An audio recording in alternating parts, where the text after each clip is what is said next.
네, 오늘 우리에게 주신 하나님의 말씀은 데살로니가 전서 5장 10절입니다.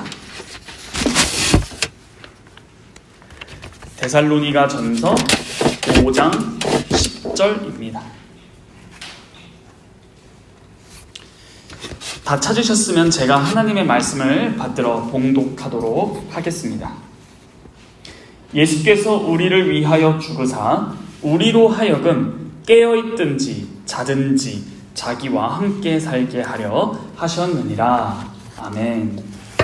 여러분, 우리는 지금 청년부에서 사도신경 각 조항을 배워나가고 있습니다.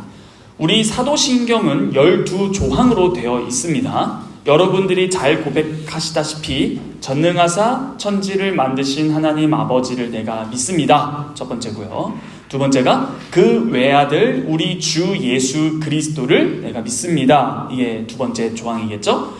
그러므로 이 다음으로 나오는 것들이 당연히 성령으로만 나와야 될 것 같죠. 왜냐하면 바로 1항에 성부에 대한 고백을 했고 2항에 예수님, 그러니까 성자에 대한 고백을 했기에 당연히 3항은 성령에 대해서 나와야 되지 않는가? 라고 했는데 3항을 보면 어떻게 시작하죠?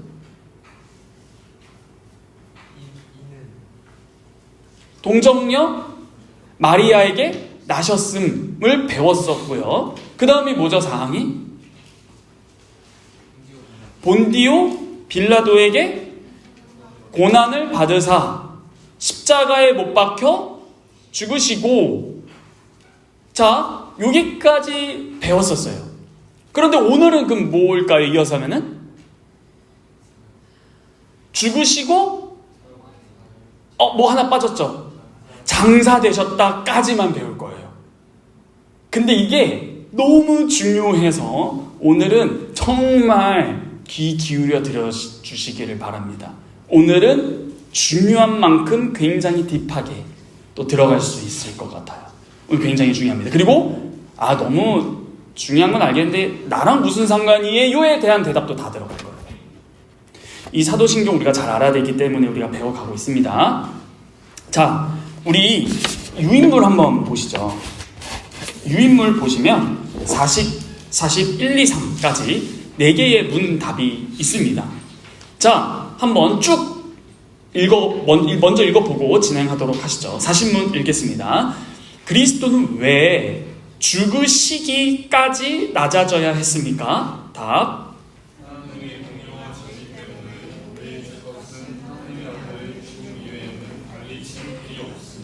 41문 그리스도는 왜 장사되셨습니까? 42문 그리스도께서 우리를 위해서 죽으셨는데 우리도 왜 여전히 죽어야 합니까?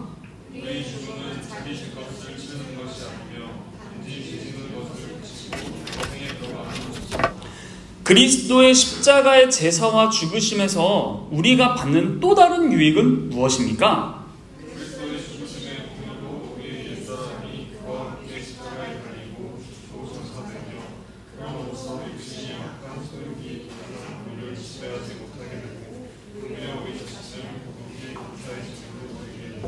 네, 이러한 것이 우리의 사도신경 오늘의 고백의 내용들입니다.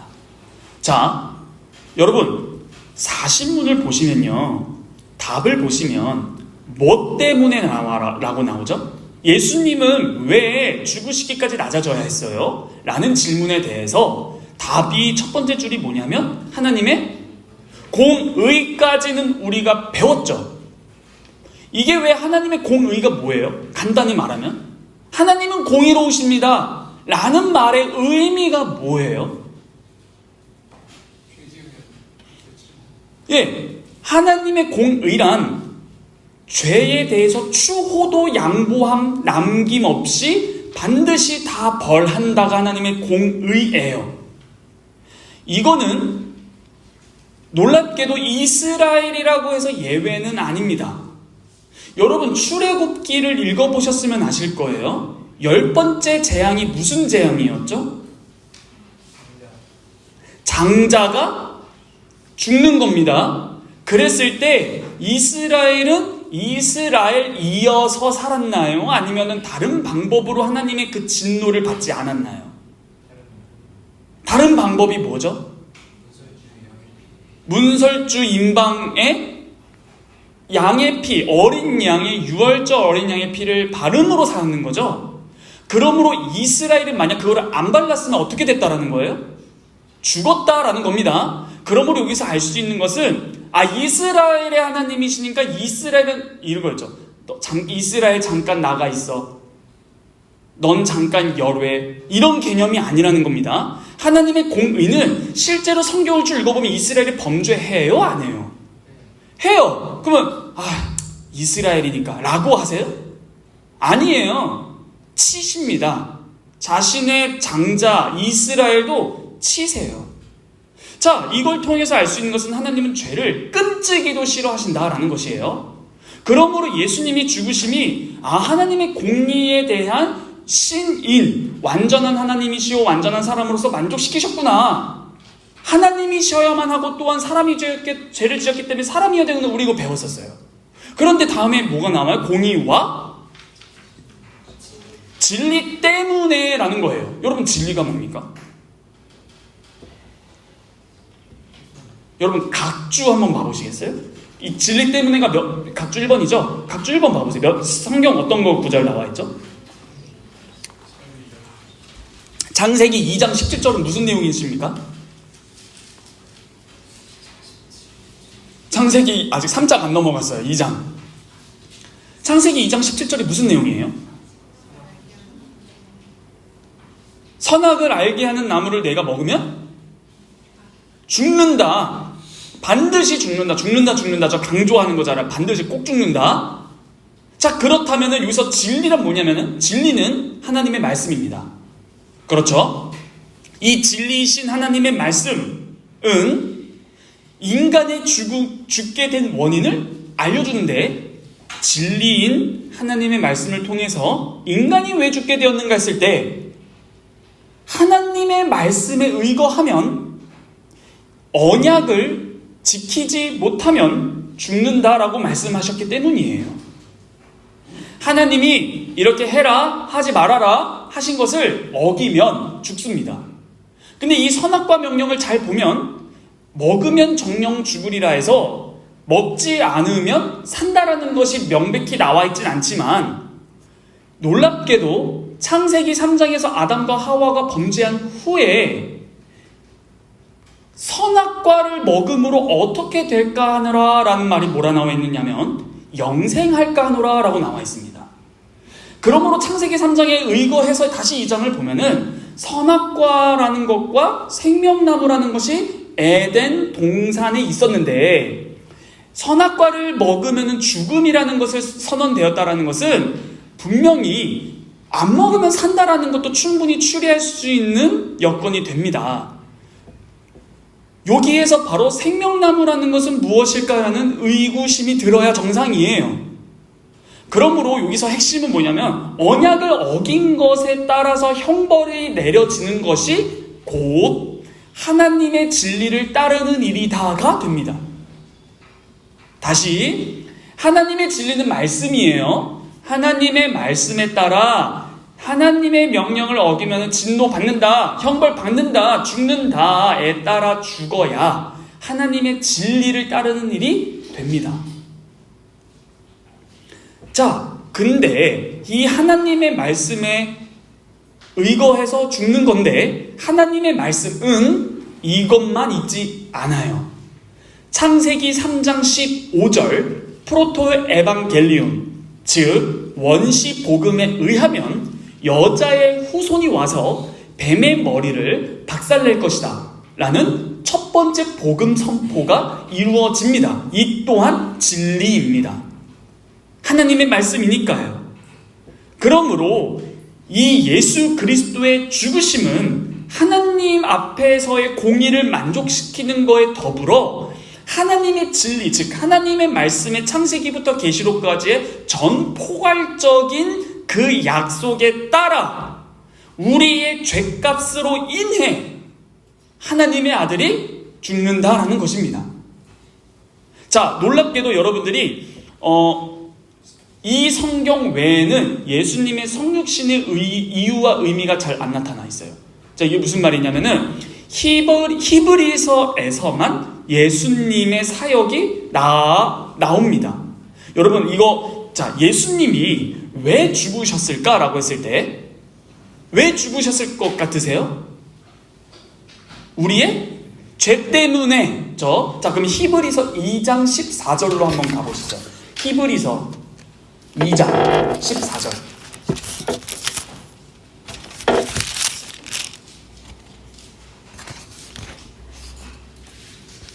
자, 히브리서 2장 14절을 우리 현경영제 큰 목소리로 한번 읽어주시죠. 자녀들은 혈과 육에 속하였으며 그도 또한 같은 모양으로 혈과 육을 함께 지니시는 죽음을 통하여 죽음의 세력을 잡은 자 곧 마귀를 멸하시며. 아멘. 와, 형님은 저기서 뭐라 나오는 거예요? 자녀들은 당연히 하나님의 자녀들입니다. 천천히 읽어보자고요. 혈과 육에 속했다. 즉 우리 인간이잖아요. 속했음에 그도 또한, 여기서 그는 누구예요? 예수님이겠죠. 예수님도 또한 같은 모양으로 혈과 육을 함께 지니심이다가 아니라 지니심은. 이게 무슨 말이에요? 관계절이잖아요. 이유는 이런 거잖아요. 그럼 그 이유가 답이라는 거네. 지니심은 죽음을 통하여. 누가 죽은 거예요? 예수님이 죽었어요. 근데 우리는 뭐라고 생각했어요? 우리의 죄 때문에. 맞습니다.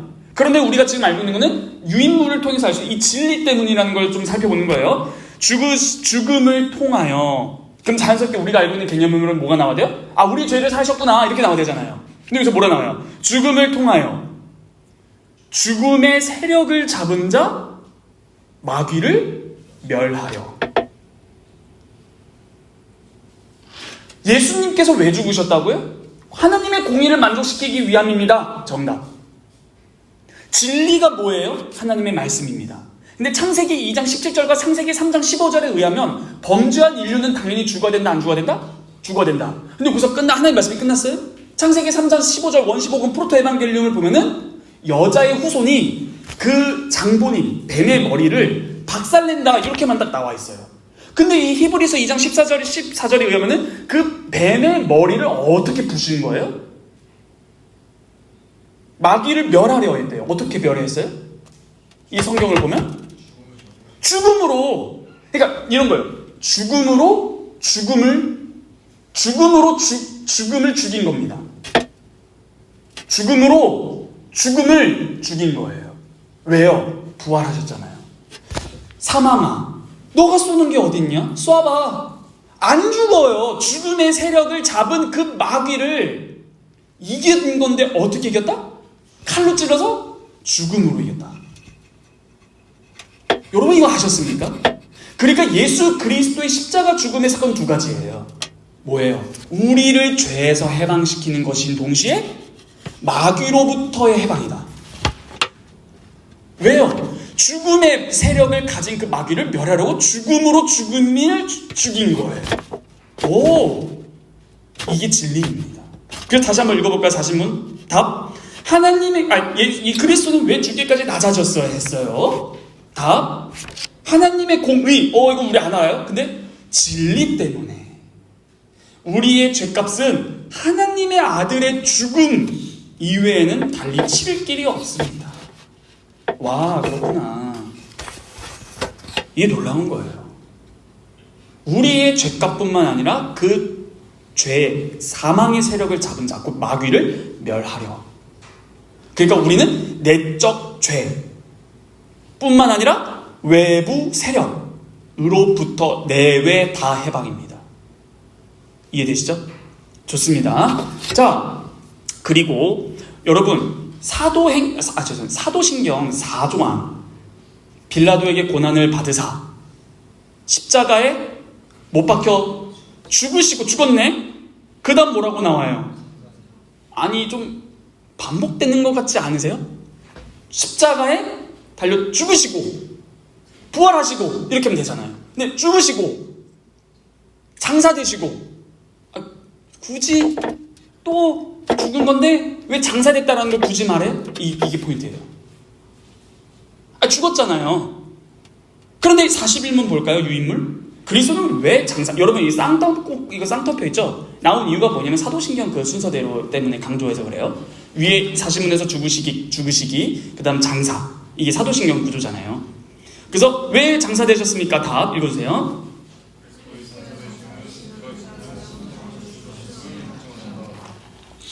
아니 이거 좀 말장난 같지 않아요? 아 이거 질문 보면 유치하잖아. 뭐래요? 왜 장사 되셨어요? 진짜 죽으셨음을 확증하기 위해서요. 왜 이런 말이 나왔을까요? 아니 바보라서? 왜 이런 말이 나왔을 것 같아요? 십자가에 못 박으면 숨이 완전히 안 끊어질 수도 있다고 생각합니다. 정답. 실제로 예수님이 죽은 다음에 어떤 일이 복음서에서 일어나는지 아세요? 성경 꼼꼼히 읽어보신 분들? 자, 기절설이라고 있어요. 그러니까 예수님을 죽어도 안 믿는 신학자들, 기독교인들이 있어요. 뭐예요? 십자가 고통은 아파 이거예요? 이거 아니에요. 엄청난 고통이에요. 자, 그러면은 이런 주장을 하는 거예요. 누가? 신학자들이. 뭐라고? 여러분, 저도 미주신경성 실신이라는 질병이 있는데 실제로 엄청난 고통이 오면 전 쓰러집니다. 진짜로 그래요, 저는. 근데 그래서 이런 비슷한 걸 미주신경성 실신이 있었다 그게 아니라 예수님이 어마어마한 쇼크로 기절했다. 그래서 죽은 줄 알았다? 그 무덤은 오늘은 서늘하죠. 들어갔더니 깼다. 그리고 도망쳤다. 그러므로 부활은 가짜다. 이걸 누가 주장한다? 비기독교인이? 아니, 누가? 목사와 신학자들이. 제가 고려대 그 베레스타 포럼에 갔었을 때 이거였어요. 예수 그리스도의 부활은 뭡니까? 했을 때 신학생들이 뭐라 해요? 그거 집단 환상설입니다. 그냥 다 집단으로 환상에 걸렸다라는 거, 환상을 봤다라는 거. 예수님이 진짜 살아셨나? 없어졌네. 이런 느낌. 이게 뭘 말하는 걸까요? 자, 여러분, 복음서를 잘 보면 예수님께서 진짜 죽었다라는 것을 확증하는 사건이 3번 나옵니다. 첫째, 여러분, 십자가 형벌을 진행하는 사람이 누구였죠? 군인. 여러분 긴장하기 없음. 지금 다들 이렇게 나 틀리면 어떡하지 이렇게 할 필요 없어요. 십자가 형벌을 진행하는 사람은 군인이었어요. 십자가 형벌을 원래 하루 만에 안 죽어요. 이틀 3일 걸립니다. 이렇게 잔인하게 죽이는 거예요. 영화만 보더라도 단칼에 안 하잖아요. 고통스럽게 죽여줄게 하면서 장기간으로 하잖아요. 원래 십자가 사건은 그렇게 안 죽. 그래서 사실 예수님께서 십자가에 달리신 지 얼마 안 돼서 죽은 것도 기적이라고 봐요. 왜? 원래 안 죽어요. 피 철철 흘리고 그냥 고통받아서 이틀 3일 해야 되는데. 자, 그랬을 때 빨리 죽여야 돼서 어떤 행동을 해요, 군인들이? 아니에요. 창으로 찔리진 않아요, 아직. 자, 십자가 내린 사람을 빨리 죽여야 돼. 어떤 행동을 해? 피를 다 빼버려야 되니까. 아니에요. 성경 힌트 주잖아요. 이거 좀 어색해. 채찍이 끝났어요 이미. 자, 찍기 없음. 어떻게 해요? 다리를 꺾잖아요. 성경에 안 나와 있어. 여러분, 정품 성경 사기. 다리를 꺾어요. 부러뜨린다고. 빨리 죽이려고. 근데 예수님을 다리를 꺾으려고 하니 죽었나? 해서 창으로 예수님만 찔르잖아요. 아니, 제가 틀렸어요? 이럴 때마다 당황해서 우리 이거 할 때가 아니면 그냥 성경 읽기 해야 될 것 같아. 진짜 예수님만 창으로 딱 찔렀을 때 이게 매달려 있으니까 중력의 힘으로 모든 머리에서부터 피가 다 하체로 쏠리니까 딱 찔렀을 때 어떻게 돼요? 물과 피가 폭포처럼 막 쏟아지는 거잖아요. 죽었네. 그러면 예수님의 죽으심을 확증한 증인 누구예요? 로마? 군인이에요. 됐네. 둘째, 이 시체 누가 달라고 해요? 예수님 시체 누가 달라고 하잖아. 요셉. 무슨 아리마대 사람 요셉이 누구에게 찾아가서 그냥 주세요 해요? 빌라도에게 가서 달라고 해요. 그때 빌라도도 십자가형으로 바로 안 죽는다는 걸 알았을까요? 몰랐을까요? 그래서 뭐라 해요? 진짜 죽었어? 진짜 죽었어요. 그럼 시체 달아 내려서 줘라. 이렇게 지금 뭐예요? 여러분, 우리 저번 주에 일사부재리 원칙, 두 재판정, 하늘과 땅의 재판, 빌라도 배후에 있는 하나님, 이거 배웠었죠. 그러면 예수 그리스도의 십자가 형벌은 하나님으로부터 공적 확인 형벌이었죠. 근데 지금 이 죽었다라는 것도 빌라도가 공적으로 확인합니다. 자, 둘째 됐습니다. 빌라도도 공적으로 확인했다. 자, 셋째 또 누가 확인해요? 유대 종교 지도자들. 어떻게 해요? 시체 도둑설을 주장하기 전에 우리 무덤 지키게 합시다 라고 누가 해요? 지도자들이 요구하잖아요. 경비기구들 세우잖아요. 그 파수꾼 애들 세워놓잖아요. 와, 여러분들 진짜 성경 읽기. 그러니까 이게 무슨 말이에요? 장사되심을 왜 이렇게 강조할까요? 당대에도 기절설이 있었기 때문에. 현대에도 있어요. 예수는 진짜 죽은 게 아니다. 잠시 기절했다 무덤에서 깼다. 근데 여기서 뭐라는 거예요? 장사되셨다. 여러분 장례식 가보셨죠? 입관과 하관에서 사람의 감정은 달라집니다. 입관이 뭐예요? 여러분들 부모님 대입해보세요. 부모님이 죽으셔서 관에 들어가시는 것이 입관이에요. 3일장 이런 거 하잖아요. 그 다음 전 아직도 생생히 기억나요. 시골 할아버지 돌아가셔서 난리가 났어요. 그게 하관, 뭐야? 땅에 묻을 때 그렇게 사람들이 울어요. 이 감정을 못 견디나 봐요. 아직도 충격이어서 아기 때 형들이랑 그 무덤 돌면서 놀았거든요. 전 뛰어놀면서. 아직도 기억나요. 근데 그때 산이 떠나가라 막 뒤집어, 할머니도 그 장례식장에서 그렇게 안 울었어요. 근데 이제 땅에 이게 상상을 해보시라. 무덤에다가 내 부모님을 내려놓을 때 그건 뭐예요? 진짜 죽었구나 를 깨닫는다고 합니다. 입관과 하관. 그러니까 예수님이 죽으셨습니다. 부활하셨습니다. 이러면 되잖아요. 근데 죽으셨습니다. 장사되셨습니다. 굳이 그걸 또 해? 라고 한 이유가 있다. 뭐예요? 진짜 죽었음을 확증합니다. 정말로 죽으셔서 우리의 죄값을 진짜로 다 치르셨습니다. 라는 고백이겠죠. 그렇죠. 그러므로 예수님의 죽으심도 그리고 장사되심도 핵심이 뭐예요? 이 신앙 고백을 통해서 공적 확인이다. 그냥 어디 죽었대 들은 게 아니라 공식입니다. 공식적 확인, 공적 확인이에요. 여러분, 우리가 동정녀 마리아 탄생되었을 때 이제 외우죠? 동정녀 탄생은 1번 요람부터 무덤까지다. 2번 아니다. 모태부터 무덤까지다. 2번이죠. 동정녀 탄생의 다시 한번 해볼까요? 그러면 성육신은 잉태부터다, 태어남부터다. 잉태부터다. 된 거예요 이제. 여러분들이 잘 훈련받고 있는 거예요. 자, 그러면은 예수님이 잉태부터 죽으심까지 그렇게 당하신 이유가 우리를 위해서였잖아요.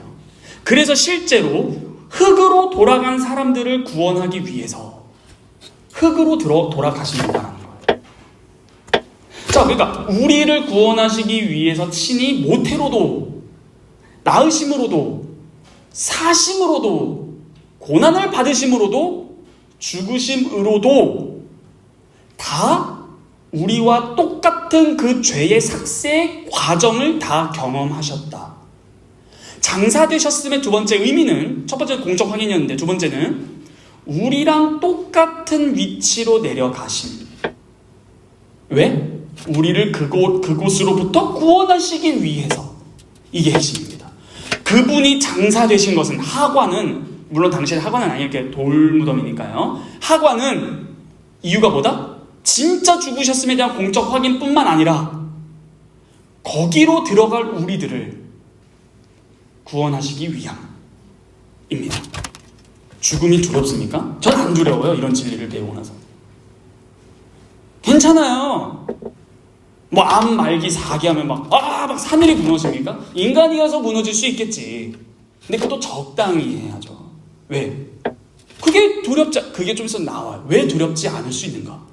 여러분, 기독교인은 사기캐입니다. 죄송해요. 좀 여기 저렴한 용어 써서. 사기 캐릭터입니다. 사기 인간이에요. 세상이 감당할 수 없어요. 세상이 감당할 수 없다라는 것은 세상이 감당하지 못하는 것을 감당하기 때문이에요. 그 죽음이에요. 결국 죽는다예요. 그 죽음을 어떻게 감당합니까? 그러므로 모태부터 죽음까지가 연속됩니다. 지금 이 구절에서. 이해되시죠? 결국에 우리를 그곳 흙으로 돌아가는 우리의 운명을 다 담당하시기 위해서 그 또한 흙으로 돌아가십니다.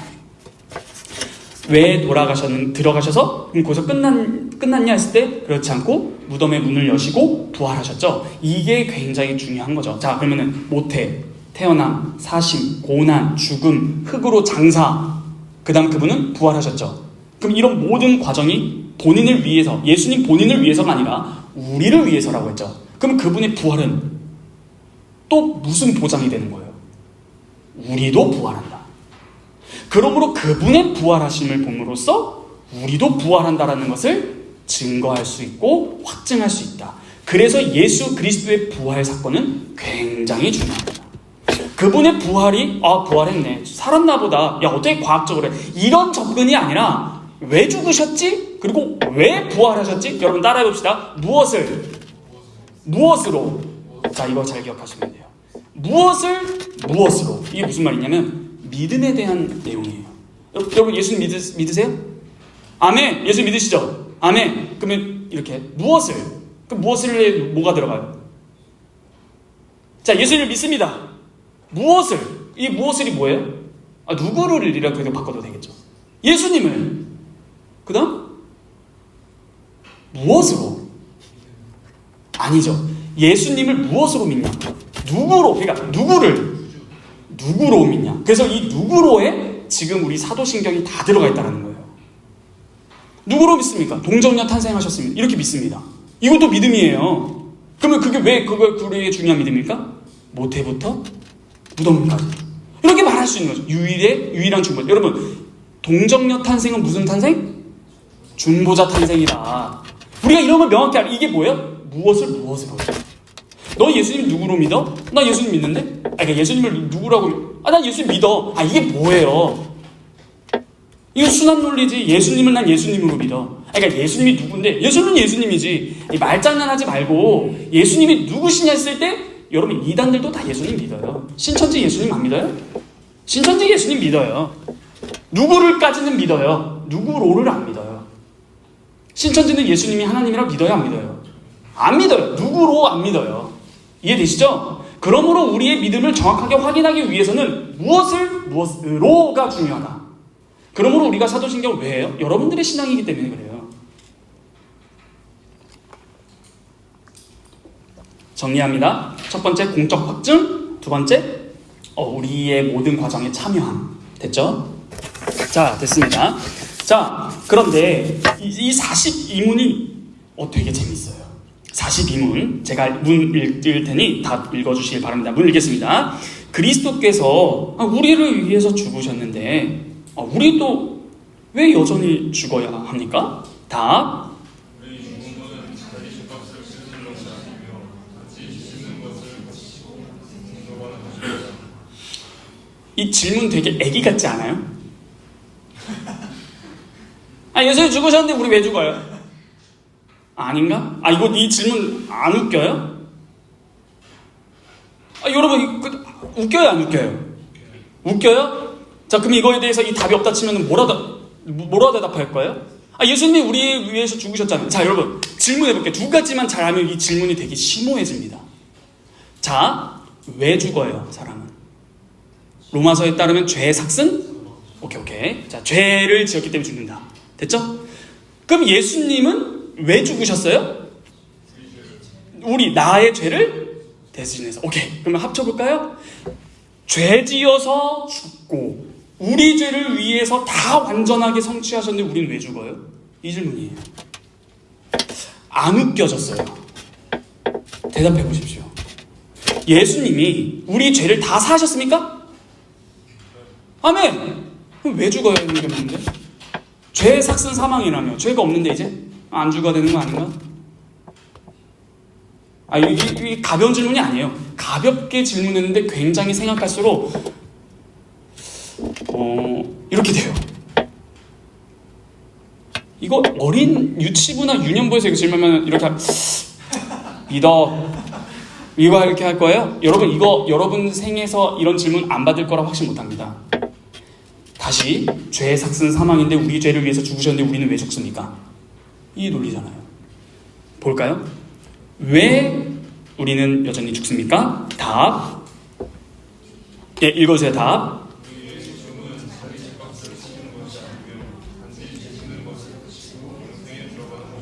와, 여기서 굉장히 중요한 말을 해요. 아닌 것 하나, 긴 것 두 개. 아닌 건 뭐예요? 자, 그러므로 겉으로 보이는 신자와 불신자는 둘 다 죽죠. 근데 겉으로 보이는 죽음은 같은데 그 죽음의 성격이 달라요. 불신자들은 끝까지 예수님 안 믿고 죽었을 때 그건 무슨 죽음이에요? 자기 죄값을 치르는 거예요. 그리고 영원히 치를 겁니다. 근데 우리는 왜 죽어요? 우리 죄 때문에? 그게 아니다라는 거예요. 아, 우리는 죽을 때 우리 죄 때문에 죽는 게 아니구나 라는 것을 깨닫는 거예요. 자, 그 다음 긴 게 뭐예요? 단지 죄 짓는 것을 그치고, 죄 짓는 것을 그칩니다. 이게 무슨 말이에요? 여러분, 우리 소요리의 문답 배웠죠. 죄가 뭐예요? 죄는 죄죠. 이러기 없음, 필살기 없음. 죄는 뭐예요? 뭐가 죄예요? 커미션과 오미션 배웠죠. 자귀죄, 부자귀죄. 자귀죄가 뭐예요? 하라, 하지 말라 한 것을 한 거. 부작위죄는 뭐예요? 하라라는 것을 하지 아니한 것. 질문하겠습니다. 너의 몸과 마음과 정성을 다하여 주 너의 하나님 여호와만을 사랑하라. 아멘? 하라. 했어요? 우리의 인생을 돌아보면 매일매일 죄를 쌓아가요. 죄는 나 이거 죄 미워했는데, 나 좀 약간 음란한 것 같아, 나 좀 미워한 것 같아. 다 뭐예요? 하지 말라라는 것을 했을 때 죄책감 되게 많이 느끼는데, 너의 온 몸을 나에게 바쳐라 라는, 나 오늘 주님께 안 바쳤네, 이렇게 한 사람 전 못 봤어요. 죄에 대한 개념이 박약하다. 이런 개념으로 보면은 우리는 날마다 하나님의 장부 앞에 죄를 쌓아갑니다.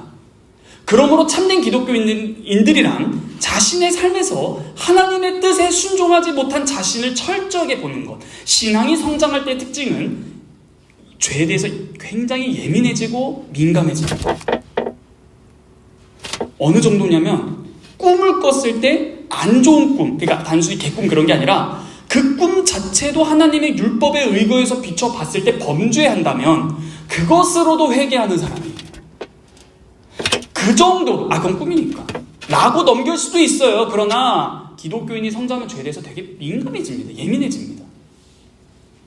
그런 거를 봤을 때 우리의 죽음은 우리의 죄값을 치르는 것이 아니며 뭐다? 이 세상에서 더 이상 죄를 짓는 것을 그친다. 와, 이게 뭐냐면 이 세상에서 살아가는 신자의 성격을 잘 보여줍니다. 무슨 말이에요? 지금 제 말이. 신자의 성격. 그게 뭐예요? 신자의 성격이 뭐냐면 죄와 싸우는 존재라는 겁니다. 여러분이 예수님이 오셔서 새하늘과 새 땅이 왜 펼쳐지길 원하고 이런 이유가 있을 거잖아요. 근데 저는 신앙생활을 할수록 되게 좁혀져요. 물론 예수님 보고 싶고 이런 건 다 이유가 되겠죠. 그런데 여러분들도 이 죄성을 아시잖아요. 이거를 그치고 싶을 때가 있으십니까? 진짜 죄 진짜 이제 그만 짓고 싶다. 너무 내 자신이 혐오스럽다. 어떻게 하면 주님 앞에서 죄를 안 지을 수 있을까? 이런 고민해 보신 적 없으신가요? 그런데 이렇게 이 땅에서 살아가는 성도에게 큰 위로가 뭐예요? 죄를 그치는 겁니다. 이게 공감이 안 되면 성장하셔야 돼요. 내가 이 세상의 기독교인으로 예수님 믿으면서 살면서 기독교인이 이 세상에서 살아가는 그 성격, 모양, 형태, 양식, 형식 뭘까라고 했을 때 이 요리문답은 뭐라 말을 하는 거예요? 죄를 짓는 것에 그토록 싸우는 과정을 반대로 말해서 죽음이 죄를 너가 진짜로 그거 안 하고 싶은 것들이 그쳐지는 그러므로 기독교인들, 참된 믿음을 가진 자에게 죽음은 달갑기도 합니다. 왜? 더 이상 내가 하나님께 슬픔을 안 드릴 수 있게 돼. 그러므로 이게 긍정적 의미가 있습니다. 이게 놀라운 거예요. 그러므로 참된 기독교인들끼리 모여서 예배할 때 한 명이 암이 걸려요? 물론 기도해야죠. 기도해야죠. 같이 그의 병을 위해서 후원도 해야죠. 기도만 합니까? 병원도 같이 가야죠. 하는데 혹여나 죽더라도 그러면 그건 하나님 뜻이 아닙니다. 이렇게 할 게 아니라 그래서 우리 뭐라? 안식하셨구나. 이제 죄를 그치는구나. 참된 기독교인이라면. 그러나 불신자는 뭐예요? 영원히 자기 죄값 치르러 가는 거예요. 근데 못 치릅니다. 영원입니다. 못 치르게 영원이에요. 자, 그리고 두 번째 뭐예요? 또? 영생으로 들어간다. 자, 여러분 이게 굉장히 이제 중요한데 영생이 뭐냐 하면 여러분 영생이 뭐예요? 영생이 무슨 줄임말이에요? 별다줄. 자, 영생은 무슨 줄임말이에요? 영원한? 벌써 갈리기 시작했어. 영원한까지는 맞아. 생이 뭘까요? 1번 생활, 2번 생명. 필살기 우리는 안 통해요. 점점 필살기 줄이기. 정확한 키패드로 이기는 거예요. 막 돌리는 거 없음. 자, 뭐예요? 영생은 영원한 생활이 절대 아니에요. 영원한 생활은 아담이 범죄하지 않았으면 누렸을 것도 영원한 생활입니다. 그러나 아담이 도달했었어야 할 점 이상형은 영생이에요. 근데 그 영생이 뭐냐면 영원한 생활이 아니라면서요. 성경에서 영생은 하나님과 교제입니다. 삼위 하나님과 교제하는 것이 영생입니다. 예수 그리스도를 아는 것이 영생이에요. 그러므로 우리는 영생을 이 땅에서 누릴 수 있다 없다? 있다. 이 영생의 관념을 영원한 생활로 바꾸면 우린 죽어서 천국 가야 영생을 누린다 이렇게 자꾸 생각하는 거예요.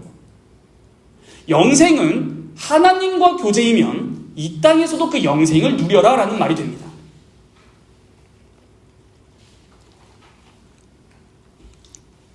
이 말은 영생은 애초에 영원한 생명이기 때문에 끝이 있어요 없어요? 영원이라는 개념에 없어요. 그러므로 죽음은 영생으로 들어간다라는 말은 이 말은 다른 말로 하면 죽음이 끝이 아니다 이렇게 표현합니다. 여러분 이것이 여러분들의 마음에 문신 하나 새기자 따라해 봅시다.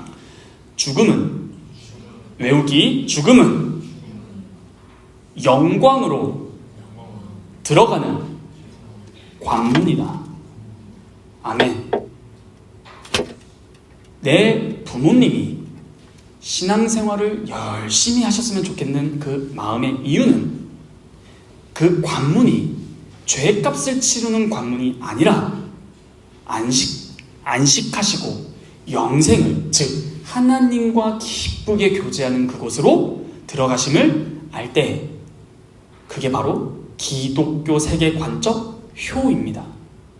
효란 복음을 전해서 온 가족이 예수 그리스도를 믿는 게 효예요.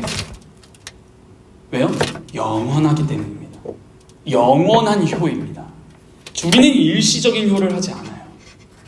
자, 여러분 하나 더 우리 본문 오늘 데살로니가전서 5장 10절 읽었죠? 여러분 저거 잠깐만 보세요. 이거 질문해 보겠습니다. 답변 한번 해보십시오. 성경에서 기독교인의 죽음에 대해서 뭐라 표현할까요? 오케이. 데살로니가전서 4장으로 가볼까요? 항상 맥락이 중요해요. 데살로니가전서 우리가 5장 10절을 오늘 본문으로 읽었는데 4장으로 한번 가봅시다. 그 전장 4장 13, 14절이에요. 굉장히 중요한 거를 꼭 찾으셔야 됩니다. 천천히 읽어볼 테니 어떤 단어가 바뀌고 대체되고 잘 보십시오. 읽겠습니다. 데살로니가전서 4장 13, 14절 형제들아 자는 자들에 관하여는 너희가 알지 못함을 우리가 원하지 아니한다. 왜 이렇게 말이 어려워? 않는다 두 번 하면 보다 긍정이죠? 그러면 너희가 자는 자들이 뭐예요? 죽은 자들입니다. 명확하게 알아야 해 라고 하면서 뭐라요? 이는 소망 없는 다른 이와 같이 슬퍼하지 않게 하려 합니다. 14절 볼게요. 되게 중요합니다. 우리가 예수께서 죽으셨다가 다시 살아나심을 믿을진대 이와 같이 연결 접속됩니다. 예수 안에서 죽은 자예요. 자는 자들도 하나님이 그와 함께 데리고 오시리라. 그리고 나서 우리 오늘 본문 5장 10절 예수께서 우리를 위하여 죽으사 우리로 하여금 깨어있든지 뭐든지 자든지 자기와 함께 살게 하려 하십니다. 기독교인들에게 어떤 단어를 안 써요? 뭐예요? 죽음을 안 써요. 고린도전서 15장을 보면 사도 바울이 죽음을 즉 사망을 조롱합니다. 사망아 네 쏘는 게 어딨냐? 쏴봐 쳐봐 이거예요. 그러니까 사망이 더 이상 그를 지배하지 못해요. 우리가 방금 히브리서 2장 14절에서 봤어요. 죽음으로 죽음을 죽이셨다. 그렇죠? 그러므로 우리는 그 죽음에 종속되지 않는다. 그럼 우리는 무슨 표현을 쓴다는 거예요? 잔다는 건 뭐예요? 아니, 잔다는 건 뭐예요? 깬다예요. 그래서 기독교인들을 잔다. 이게 뭐냐면 깰 거다. 이런 표현이겠죠. 자는 겁니다. 이렇게 표현하는 거예요. 깰 시간이 온다. 여명이 밝았다. 빛이 온다. 이게 우리의 진정한 위로 아닙니까? 깨어날 것을 염두에 두는 것. 그러므로 신자의 죽음은 뭐예요? 죽으셨는데 왜 여전히 죽어야 됩니까? 답을 이제 명확히 할 수 있는 거예요. 만약 어린아이가 선생님, 여러분 예를 들어 봉사하면 선생님, 예수님께서 우리의 죄에 대해서 죽으셨는데 죄의 삭은 사망이라는데 왜 우리는 또 사망하나요? 우리의 죽음은 죄의 값을 치르는 죽음이 아니라 우리가 이 땅에서 기독교인으로 살아가는 정체성이 뭐게? 우리는 정말 죄와 피 터지게 싸우고 죄와 싸우면서 승리하면서 나아가는 거지. 그러므로 그러한 소망을 가진 사람들에게 있어서 가장 큰 소망은 그 죄가 그치는 거겠네. 그러므로 죽음으로 들어가는 것은 죄가 그쳐지는 것이요 또한 영원히 주님과 교제하고 주님을 섬기고 모시고 사는 것이다. 이것이 우리에게 그래서 기독교인들에게 죽음은 끝이 아니라 자는 것으로서 다시 깰 것을 즉 부활을 기다리는 거야 라고 대답해 드리면 되겠습니다. 그러므로 우리의 죽음은 두려움이 아니에요. 안 두려우세요 이제? 조금 떨려. 떨리긴 해. 근데 안 떨려요. 실제로 사도 바울도 죽기를 원한다라고 말을 해요. 빌립보서 보면은. 왜요? 내가 그냥 빨리 죽어서 주님과 함께 있는 게 나한테 기쁨이다. 그러나 내가 살아있음은 나의 유익이 아니요 너희들이 유익하기 때문이다. 그러니까 이 자리에 사도가 있었으면은 빨리 내려가야죠. 저는 사도가 하나님의 말씀을 전하는 것이 사도 개인의 유익이 아니라 교회의 유익이었던 거예요. 사도의 마음은 뭐였던 거예요? 나 빨리 주님과 같이 있고 싶다. 그런 표현을 해요. 마지막입니다. 43문. 그리스도의 십자가의 제사와 죽으심에서 우리가 받는 또 다른 유익은 무엇입니까? 여러분, 또라는 말이 나오면 뭐예요? 그러면 이 또 다른 유익 전에 무슨 유익이 있었던 거예요? 42문이 유익의 한 부분이라는 뜻이에요. 맞잖아요. 또 다른 유익이에요. 그러므로 42문이 하나의 유익이었다라는 말이죠. 분명히 42문에서는 유익이라는 말을 사용하지 않고 다만 신자가 왜 죽어요? 라는 대해서 질문했던 거예요. 즉 유익에 대해서 물었지 않고 잘 몰랐던 것을 물었을 뿐이에요. 그런데 그 내용에서 우리 유익을 얻었어요. 죄를 그치고 영생에 들어가는 그것이 너무나 큰 유익입니다. 그런데 42문에서 또 다른 유익을 43문에서 또 다른 유익을 세 가지로 나누어서 설명해요. 첫째, 뭡니까? 그리스도의 죽으심의 공효. 여러분, 공효가 뭐예요? 공효란 그리스도의 공로를 효과 있게 입혀준다는 거예요. 그리스도의 모든 공로, 그의 모든 공로를 효과 있게 나의 것으로 이렇게 입혀주는 거예요. 그래서 이 공효란 뭐예요? 예수님의 공효가 십자가에 달리고 죽고 장사된 것이죠. 그런데 그것은 누가 당한 거예요? 예수님이 당하신 거예요. 자, 근데 그 말을 어디다 써요? 그리스도의 죽으심의 공효로. 그럼 세 번째 줄, 그와 함께 십자가에 달리고 죽고 장사돼요. 십자가, 죽음, 장사, 이거 누구에게 쓰이는 용어였었어요? 예수님에게 쓰이는 거죠. 근데 지금 두 번째 줄 보면은 우리의 옛사람이, 즉 이 무슨 말이에요? 그리스도께 적용되는 사건들이 누구에게 적용된다? 우리의 옛사람입니다. 그 말을 예수님이 당하신 사건을 우리에게 그대로 적용한 거예요.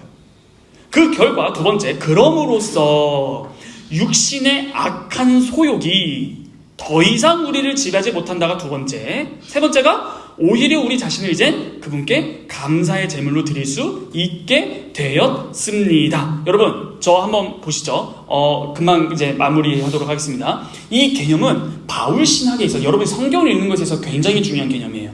옛 사람, 새 사람. 집중하세요. 말할 겁니다. 자, 아담의 의미가 뭐예요? 아담은 히브리어가 아담이에요. 아담의 뜻은 뭐냐면, 그 원어의 뜻은 뭐냐면 사람입니다. 인류도 돼요. 사람. 근데 그러면 예수님은 무슨 아담? 둘째 아담 혹은 마지막 아담 이렇게 되죠. 근데 우리가 예수님 전, 그러니까 첫째 아담과 둘째 아담이 대비되어 있는 거네요. 그런데 이 첫째 아담이란 말은 다른 말이면 첫째 사람도 되고 첫 인류 이렇게도 되겠고, 말 그대로 그 인류의 조상 이렇게도 되겠네요. 대표자 이런 겁니다. 자, 근데 이 개념 정말 중요해서 그래요. 잘 들었어요. 네모가 있어요. 이 세 개야, 세 개. 아담이 있어요. 아담은 무엇을 대표하는가 하니 모든 천지 만물을 대표하는 첫 사람이에요. 아담이 범죄했을 때 아담만 와장창 망했어요. 창세기 3장의 하나님의 저주를 보면 뭐라고 해요? 세상이 가시와 엉겅퀴를 내고, 그러니까 이 세상 또한 방금 히브리서 2장 14절에 의하면은 마귀가 사망의 세력을 잡고 우리 내부적으로는 죄가 우리의 속에서 들끓는 이 모든 것을 한마디로 환유법, 제유법이죠. 하나로 모든 걸 대표한다. 환유법 알죠? 네, 환유법. 하나로 모든, 그러니까 이걸 예. 환유, 제유. 그러니까 청와대가 발표했습니다. 청와대라는 건물이 막 이렇게 말한 건 아니잖아요. 정부가 이런 걸 이렇게 하는 거잖아요. 이런 것까지 할 필요 없죠? 그냥 다 곧 대학교 다 최소 고졸 환유법. 여기서 멈추는 건 참 비참한 현실. 환유법인데 왜 환유법이 나왔어요? 자, 오케이. 첫 아담은 모든 거를 대표하는 언어예요. 그러니까 우리가 첫 아담 안에 있었다라는 것은 그로 말미암은 모든 형편이라고 할게요. 이 집안 형편에 종속되어 있는 상태. 세상, 이 옛 세상, 죄악된 세상, 이거 헬라어로 이 세상을, 하나님이 세상을 이처럼 사랑하사 할 때 그 세상을 코스모스, 외우고 두시는 꽃이야. 코스모스가 헬라어로 세상이에요. 근데 이 세상은 맥락에 따라서 굉장히 좋은 의미, 나쁜 의미 있어요. 그리고 두 번째, 세대라는 것이 있어요. 다음 세대, 그 세대가 아니에요. 아이유, 이 세대라는 것은 그 세대예요. 이 세대를 이야기해서 또 하나의 개념을 알아야 돼요. 여러분, 우리 기독교는 원래 죽어서 천국, 이게 목적이 절대 아니에요. 예수 천국, 불신주. 이거 죄송하지만 제가 매일 말씀드립니다. 굉장히 부족한 말이에요. 유대인들의 기독교적, 성경적 세계관이란 죽어서 천국 간다, 이 개념이 절대 아니라 지금 세대, 오는 세대 개념이에요. 뭐라고요? 현 세대, 지금 세대, 오는 세대. 이 오는 세대는 뭐예요? 메시아의 시대, 하나님 나라의 완성 시대, 말 그대로 여러분들이 잘 아는 새하늘과 새 땅 시대예요. 그러니까 그때가 오기를 바라는 오는 세대예요. 됐죠? 그러므로 아담과 둘째 아담은 어떤 걸 대표하냐면, 아담은 현 세대, 둘째 아담은 오는 세대를 대표하는 표현이에요. 어려운 거 하는 거예요. 최대한 쉽게. 자, 그런데 우리가 아담, 즉 옛 사람이 히브리어로 뭐라고요? 세상이에요. 너무 나갔어요. 자, 사람은 아담이에요. 그러면 옛 사람 할 때는 옛 아담. 그러면 우리가 첫 아담 안에 있었을 때 이 아담, 첫 사람 아담이라는 것은 환유법으로서 옛 세대, 오는 세대 아니에요. 옛 세대, 이 세상, 악한 세대, 죄가 사망을 지배하는 세대, 우리 속에 죄가 내주한 이런 모든 것들을 대표하는 거예요. 그런데 이것이 이 옛 사람, 우리가 다 옛 사람이었어요. 이 옛 사람이 어떻게 됐다? 그리스도께서 당하신 십자가 죽으심 장사에 대한 표현이 우리의 옛 사람, 즉 우리는 원래 첫째 아담 안에 있었는데 그리스도로 믿음으로 말미암아 그와 연합되면서 우리는 이제 어디에 속했다? 새 아담. 그게 누구예요? 마지막 아담, 둘째 아담, 예수 그리스도예요. 그러므로 이 아담이라는 것은 환유법, 모든 것들을 대표하는 아담, 이렇게 표현이라 했죠. 그러면 예수님이라는 둘째 아담이 대표하는 건 뭐예요?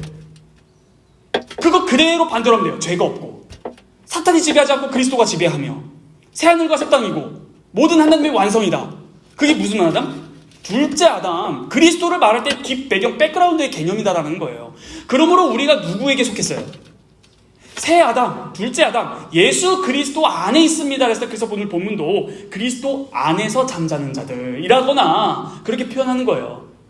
자, 이게 굉장히 중요해요. 그러므로 우리의 옛사람은 십자가에서 죽었다 안 죽었다? 좀비가 아니에요. 옛사람은 죽은 거예요. 옛사람이 살았다. 이거 하면 안 돼요. 이게 옛사람이 살았다라고 하는 건 무슨 말이에요? 오는 세대에 들어갔다 다시 옛세대에 들어갔다, 이런 표현이 되는 거예요. 그러니까 오는 세대예요. 무슨 세대? 메시아 시대. 하나님의 왕국이 올 거를 기다렸는데 이 오는 세대를 누가 완성시킬 거냐면 메시아를 기다렸던 거예요. 그러므로 그 메시아가 예수님이었는데 이 새하늘과 새 땅을 어떻게 가져온 거예요? 죽으심과 부활로. 여러분 되게 중요해서 그래요. 이 개념을 알아야 여러분들의 신앙이 레벨업 됩니다. 한 5레벨, 5업 돼요. 왜냐면 그 나라가 지금 유대인은 아직도 유대인들은 오는 세대를 기다리고 있어요. 근데 우리는 뭐라고 해요? 이미 왔다. 이게 already but not yet이에요. 이미, 그러나 아직 완성되지 않은. 그러니까 뭐예요? 유대인들의 세계관은 일직선 세계관이에요. 미래로 나아가는 거예요. 현재에서 미래로, 현 세대에서 오는 세대로. 그런데 기독교 세계관은 뭐예요? 미래가 현재에 침투해버린 거예요. 현재가 미래로 가버린 게 아니라 미래가, 그러니까 두 세대죠? 가운데 딱 나오면 현 세대, 오는 세대. 근데 기독교는 어떻게 된 거예요? 이렇게 돼버린 거예요. 어떻게? 그리스도의 십자가 부활 사건이에요. 왜 그리스도의 십자가 부활 사건이 이걸 오게 했을까요? 성경, 구약 성경을 보면 이 현 세대에서 오는 세대로 가는 중간에 중요하게 거쳐야 될 것이 있기 때문입니다. 그게 최후 심판이에요. 그거를 거쳐야 들어갑니다. 그런데 예수 그리스도께서 그 최후 심판을 법정적 선언, 일사부재리 원칙에 의거해서 하나님의 모든 최후의 심판을 다 받은 거예요. 그러니까 우리도 예수 그리스도를 믿음으로 최후 심판을 다 받았다 안 받았다? 받았다예요. 이렇게 옛사람이 죽어서 우리 이젠 새 사람. 그래서 여러분들 좋아하는 구절 있죠? 보라, 이전 것은 지나갔으니 새 것이 되었도다. 그게 뭐예요? 새 창조예요. 새 것이 되었다는 것이 진짜로 새로운 피조물이 되었습니다라는 뜻이에요. 새 피조물. 이거는 옛 피조물인 아담을 자꾸 상기시키는 개념이에요. 여러분 이 개념이 진짜 중요합니다. 왜일까요? 이거 뭐하러 왜 이렇게 어렵게 해요? 이거를 모르니 죄에 넘어지는 겁니다. 자, 오늘 이 43문을 보시면 첫 번째 우리의 옛사람이 그와 함께 십자가 달리고 죽고 장사되며라고 말하고 그럼으로써 뭐라고 나와요? 육신의 악한 소욕이 우리를 더 이상 지배하지 못합니다. 그러니까 지금 이 옛사람과 육신의 악한 소욕을 엄밀히 말해 잘 구분하고 있어요. 우리에게 여전히 죄성이 있는 것은 옛사람이 살아있다가 아니라 여전히 그 육신의 소욕이 남아있다라는 거예요. 옛사람은 죽은 거예요. 이미 새 시대 왔어요. 그리스도와 믿음으로 연합해서 들어갔어요. 그러니까 우리가 죄를 싸워서 이길 수 있는 방법은 뭐예요? 유일하게 믿음밖에 없다는 겁니다. 믿어야 돼요. 이게 진짜 진심입니다. 이렇게 믿어야 되는 거예요. 옛사람이 그리스도와 함께 십자가에 달리고 죽고 장사되었다. 죽었으니 죄는 나와 이제 아무런 상관은 없다. 여러분들이랑 이제 죄가 상관이 없어요. 그러니까 미국 갔는데 자꾸 한국 걱정하는 느낌이라고 하면 좀 편할까요? 시민권을 바꿨어. 근데 자꾸 전 나라 생각을 하는 거예요. 그럼 왜 해요? 향수에 젖어서? 이게 정확하게 이스라엘 백성의 과정이잖아요. 출애굽 시켜줬더니 다시 뭐라 해요? 애굽으로 가자. 왜 애굽으로 가자예요? 힘들어서? 그때가 좋아서? 맞아요. 거기에서는 부추도 있었고 생선도 있었고 거기에다가 미슐랭 3스타 셰프가 우리 요리도 해줬지 않았냐? 근데 뭘 까먹었어요? 지들 노예였거든.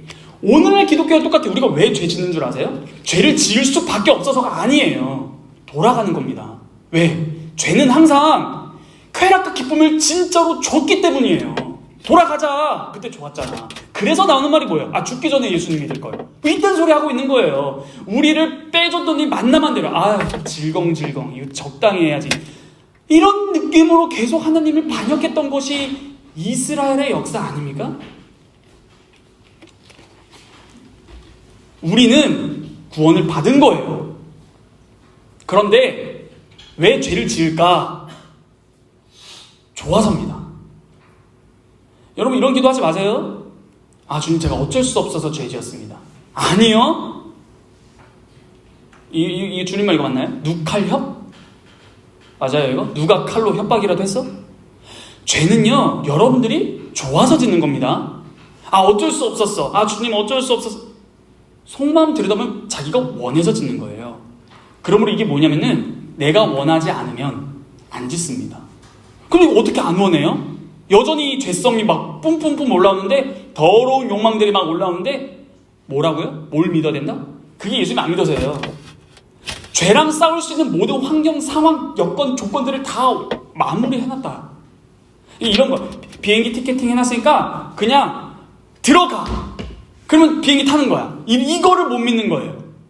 우리는 이미 오는 세대에 속했으니 그리스도와 함께 속했으니 너희 옛사람은 이미 옛 세대에 죽었으니 더 이상 그 삶에 매일 필요 없다.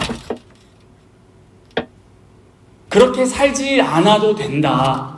종로로 해방했다. 죽음으로 죽음을 죽였다.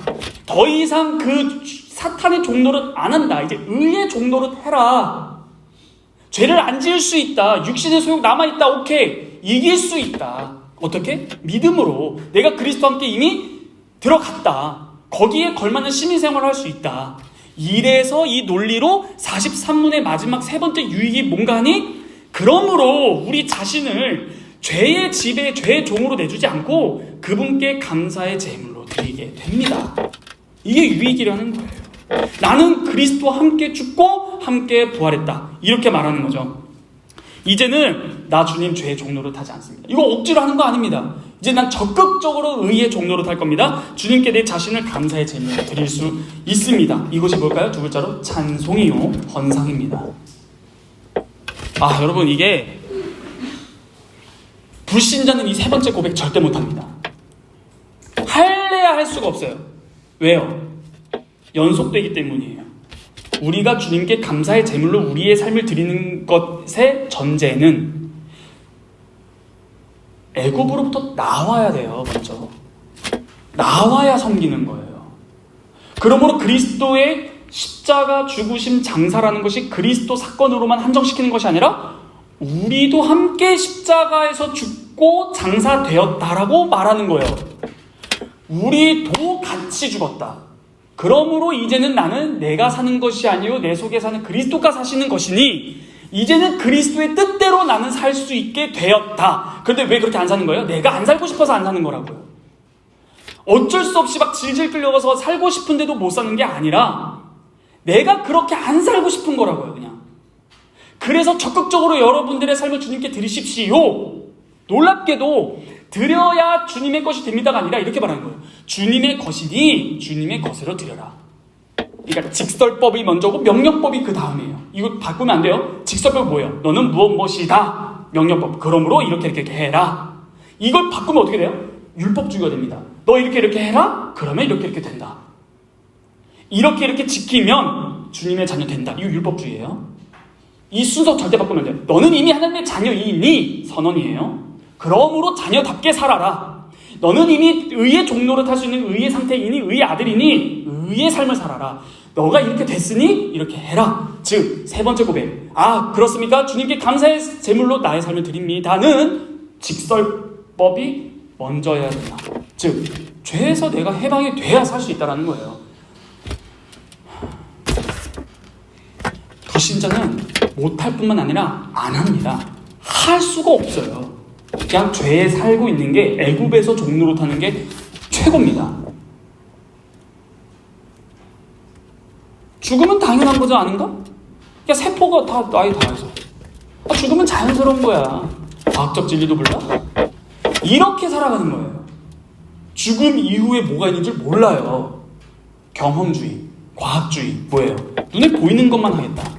그럼 눈에 보이지 않는 건 뭐예요? 없다, 모른다.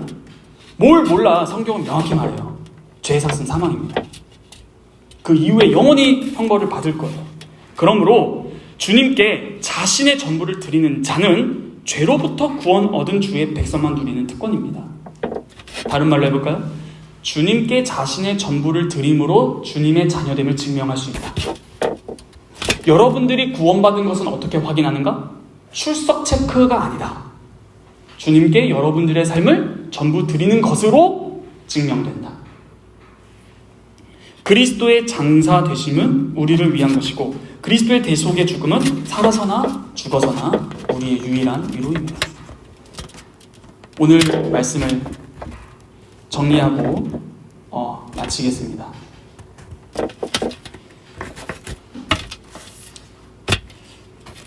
그분의 십자가와 죽으심과 장사되심이 도대체 나랑 무슨 상관인가에 대해서 오늘 답을 명확하게 했어요.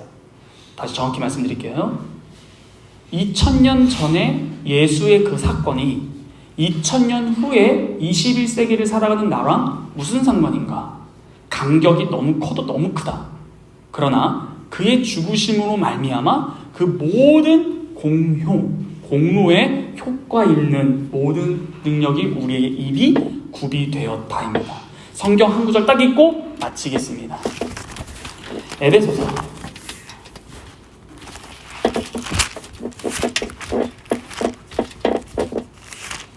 1장 3절입니다.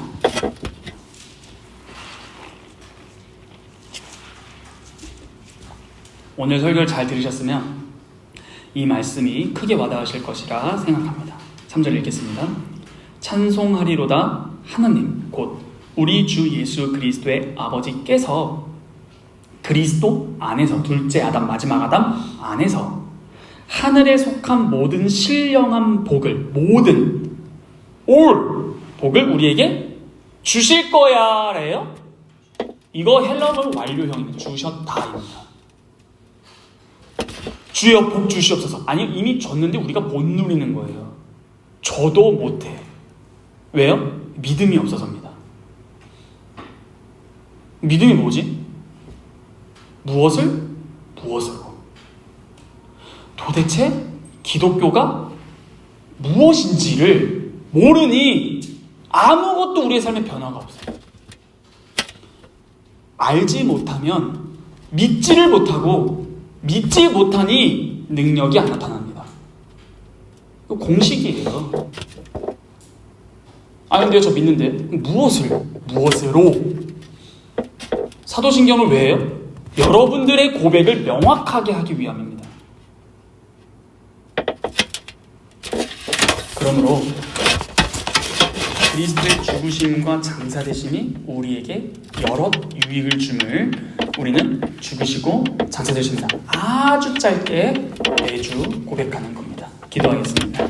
거룩하신 하나님 아버지 감사합니다. 우리를 위해서 죽으시고 장사되셨음은 우리의 죄를 다 값을 치르신 것이며 또한 우리가 주님과의 긴밀한 관계 속에 들어가게 하심이고, 또한 이 세상에서 살 때에 육신의 악한 소욕이 우리를 더 이상 지배하지 못함을 누리고 살아가는 것이고, 고로 주님께 감사의 제물로 우리의 일부가 아니라 우리의 전부를 주님께 드리는 것을 고백하게 됩니다. 주님, 저희의 믿음을 더욱더 성장시켜 주시고 우리가 믿는 내용을 더 명확하게 할 수 있도록 청년부에 주의 말씀에 대한 바른 지식과 지혜와 깨달음을 풍성히 내려 주시옵소서. 이 모든 말씀 우리 주 예수 그리스도의 이름으로 감사하며 기도하옵나이다. 아멘.